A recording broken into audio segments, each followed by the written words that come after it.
be talking to you today about social engineering and why it is important to know what it is, how it works, and how you can safeguard yourself.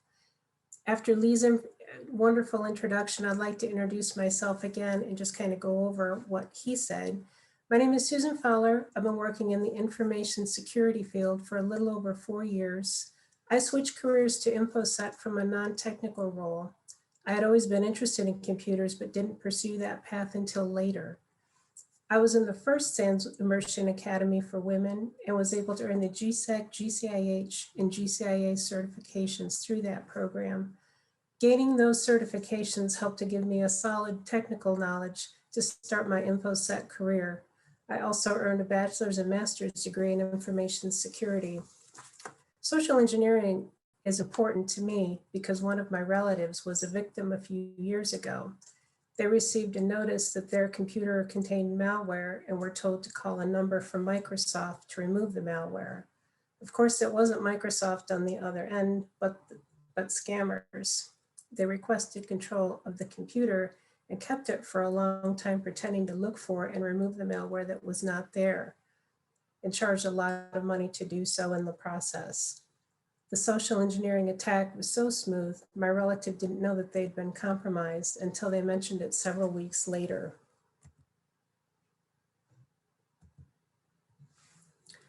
So what is social engineering anyway? It's the art of tricking you to do something you shouldn't do or to give up your confidential information. This information can be your username and password, personal information, banking information, or access to your computer or accounts for fraudulent purposes. Here are some recent social engineering attacks you may have heard of. Twitter suffered a Bitcoin scam this summer after scammers hacked into lots of high-profile accounts through what it called a coordinated social engineering attack that targeted employees. People like Bill Gates, Barack Obama, and Elon Musk were victimized with fake posts after the scammers gained access to their accounts. The hacked accounts were verified and sent instructions to send Bitcoin to an address to then receive free Bitcoin. You can see here the tweet sent out under the account of Bill Gates. Twitter suffered another attack in 2013 that affected the account of the Associated Press. The attackers released a tweet stating that explosions had taken place and Barack Obama was injured. Neither of these statements were true, but it caused the stock market to drop soon after its release. This breach was the result of a phishing attack that was very simple, yet very effective. Looking at this, would you be able to tell the email shown here was a phish? It looks pretty legitimate, doesn't it? The Yahoo account compromise in 2013 is also worth mentioning. An engineer fell victim to a spear phishing attack from an email. The attackers were then able to access every single account with Yahoo, which totaled over 3 billion accounts. This breach is arguably the single largest of all time. So why does social engineering work? Put simply, it's easier to trick you into giving out your information than it is to try to hack into your system or guess your password. Social engineering is about exploiting your natural tendency to trust or help others. People want to be helpful. People want other people to like them. We tend to trust communications from friends, schools, banks, or popular businesses. Here's some of the most common social engineering methods. Phishing is the most common type. Bad guy sends out an email that looks like it came from someone you know or from a real business. The goal is to trick you into taking the bait and giving them your personal information or accessing a fraudulent website. This can lead to email hijacking, taking control of somebody's email account or other accounts. Once they have access to your account, they can then email everyone in your contact list, which preys on the trust of that person's contacts. Other types of phishing include claiming to be in trouble or asking for help. This can come from strangers, but also from a hacked email account so that it looks like it's coming from someone you know. No matter how you receive the email, they'll be asking for money. It can be a request to wire money, buy gift cards, and send them to an address or give them a credit card, for example. Spear phishing. Scam aimed at specific person, often using information directing to them. Usually the scammer will have done some research on or collected information to make themselves sound authentic to the victim by using personal or specific details. Phishing or phone phishing, similar to phishing, but it takes place over the phone. The bad guy calls you and pretends to be from somewhere you like or trust, like your school or police department or bank. They will typically try to scare you with some type of problem and insist you fix it immediately or face a fine. They may ask you to verify information they say they have in file for you, or ask you for your bank information as payment. Smishing, similar to phishing, but it refers to messages sent over text, social media messaging, voicemail, or other in-app messaging. The messages typically contain a malicious link or request for personal information. Baiting. This type will usually offer something you may want, such as a free download of a popular movie or music video, or a great deal on an auction site.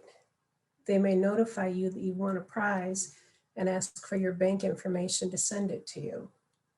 Scammers will also place malware on a USB thumb drive and leave it for others to find, especially with a misleading label. How likely would you be to plug in a USB drive into your computer that you found lying in a parking lot? Scareware. These are false notices of malware infection that aim to have the user download malware or worthless software.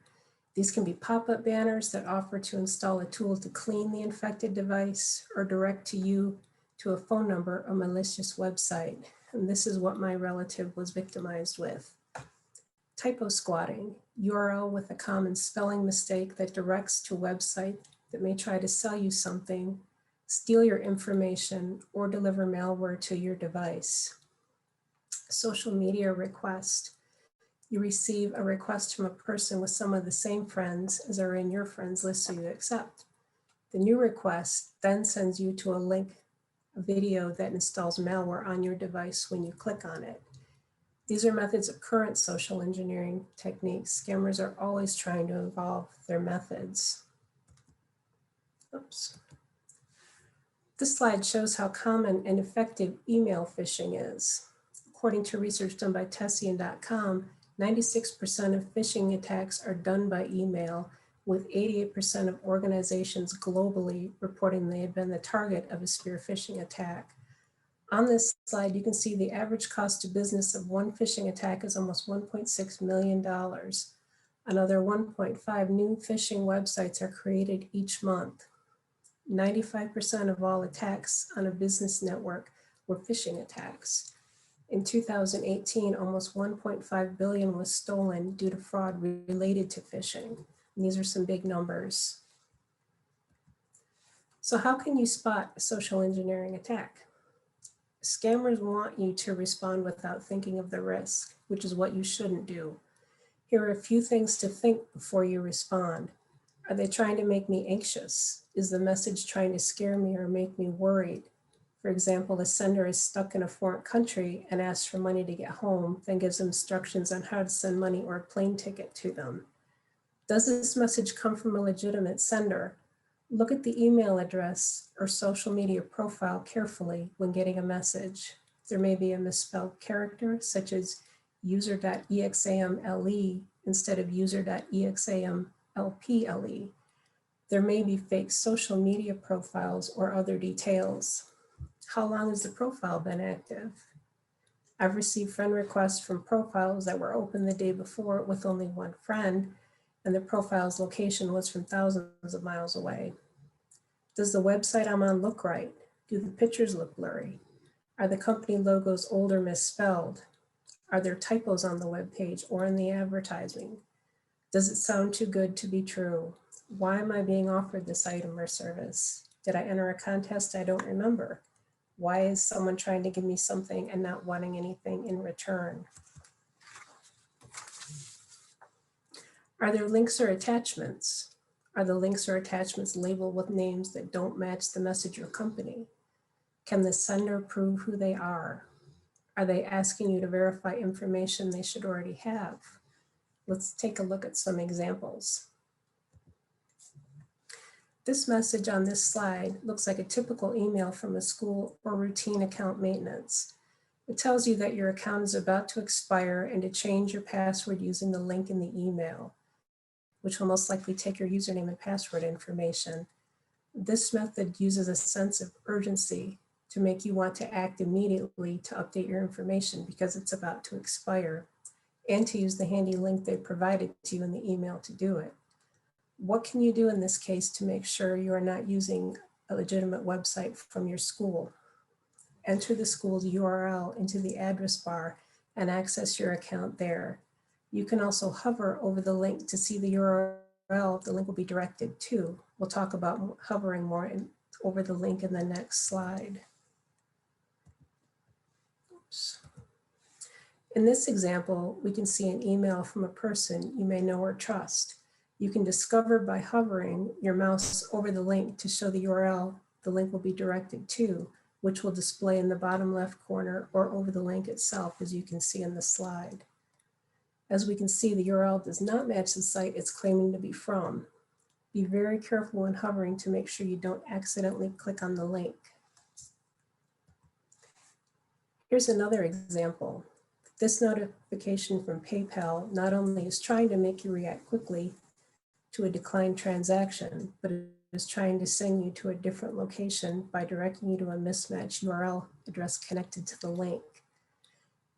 mysp.ac is different than what you should expect to find when you hover over a PayPal link to confirm your identity.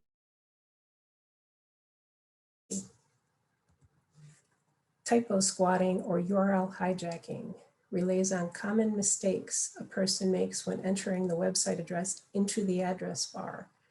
This method can redirect you to a web page that is a lookalike to the real website. Scammers register websites similar to real websites, but using a typo in the web address. Unless you are looking carefully, you can miss the common mistakes found here. Simple mistakes like dropping the dot after the www, replacing or doubling a letter, replacing an L with a 1, or pressing a neighboring key on your keyboard can all lead to the chance of landing on a lookalike page. Looking at many of these examples, it would be easy to mistake them for the real website, especially if you're in a hurry. Double checking the website address and bookmarking frequently visited websites can help reduce this risk. Use a search engine to access the website can also help make sure you're accessing a legitimate website. Here's an example of type squatting with a spoof URL with a misspelled word in the address bar.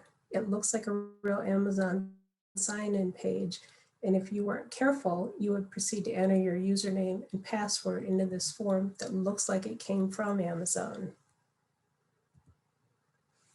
These brands had the most impersonations for the beginning of 2020.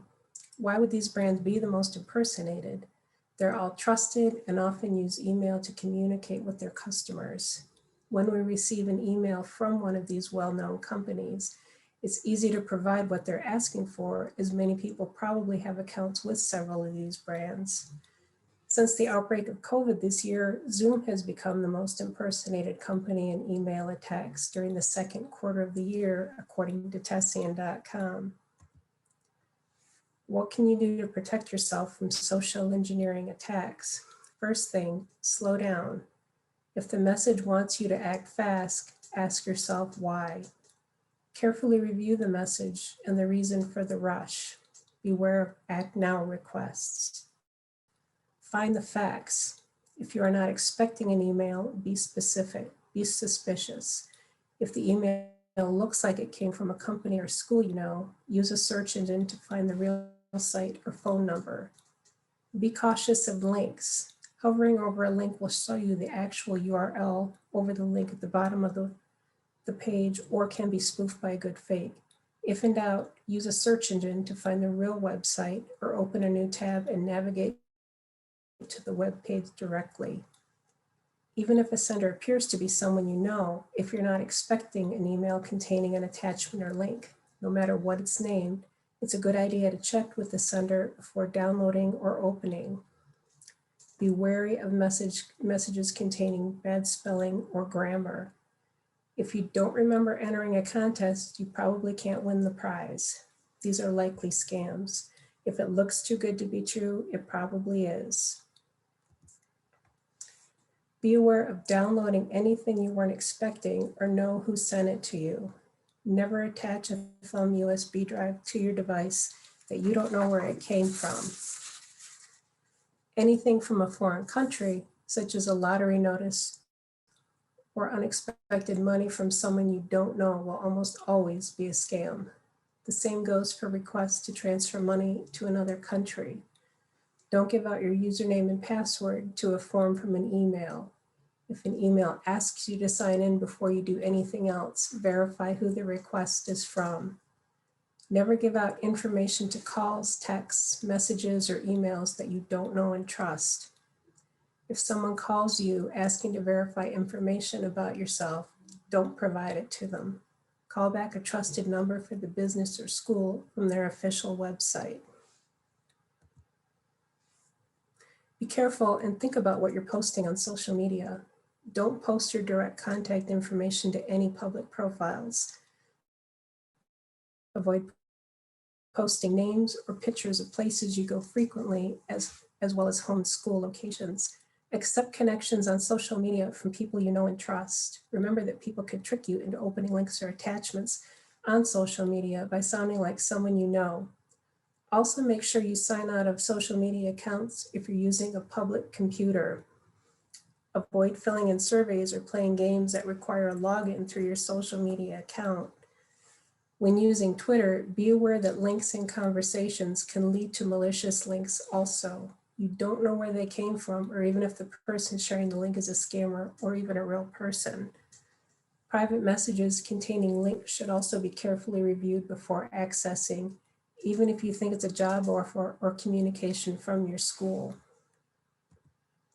Avoid sharing the following on social media: full name, pet's name, birthday, hometown, schools and graduation dates, club, sports team, and hobbies. Scammers can use these terms to guess parts of passwords and security questions. Be aware of social engineering threats and that they're common. Keep your personal information private, and there's no harm in being too safe. And most importantly, share this information with your friends and family, especially the young and elderly. Scammers count on people not knowing what their methods are or what they can do to protect themselves. Any questions, folks? Thanks, Susan. That Thank was you. really informative. Thank you very much. All right, so we do have a few questions here for you, so I'm going to go through them. So the first one is that the human element is so important in regards to social engineering. What would you say is the most important lesson or advice you can give to colleagues in your own organization? Education. The methods change so quickly. As technology changes, people are always trying to update their methods for trying to trick you. And I would say education is the most important. Okay. Did you hear any? Have you heard about the GoDaddy's recent phishing test on its employees? Someone's asking a question about that. I don't know if it's something you've heard of. I've heard it briefly, but I didn't hear the details about it. No. All right. Okay. So then we'll skip that one. Why is it that some listings, maybe on search engines and such, redirect you to some random page? And that's what I would be careful with, is when you're going on a search engine, check the spelling. Sometimes advertisers will pay to have their sites listed on top. I would check your spelling in your search engine and make sure that it corresponds to the actual site you want to go to and isn't a long random string. That would be my best advice. Search engines are not foolproof. All right.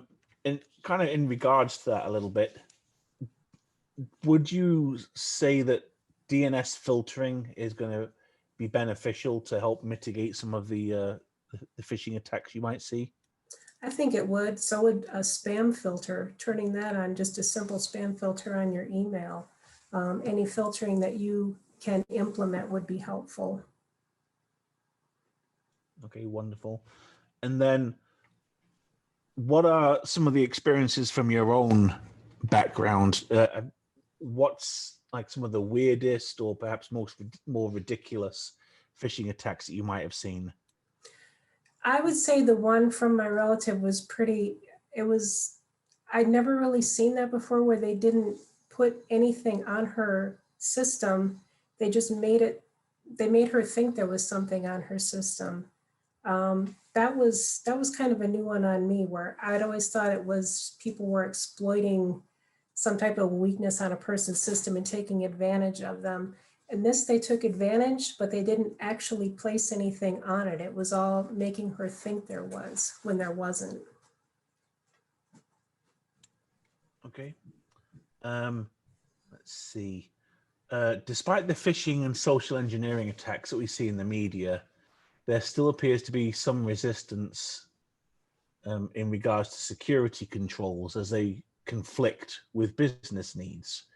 How do you go about aligning these? That's a good question. What I've always gone back to and what I've been taught is that the human element is the weakest element. It doesn't matter what type of controls you put in place. If you don't train people to read the policies and procedures and practice what they've been taught, that's the weakest link, and that's where they're probably going to get through. Okay, wonderful. All right. Well, I think that's most of the questions that we received for you. Thank you very much for your time today, Susan. Really appreciate it. And hopefully we'll get to hear from you again in the future. Thanks so much for having me, everybody. Have a great day.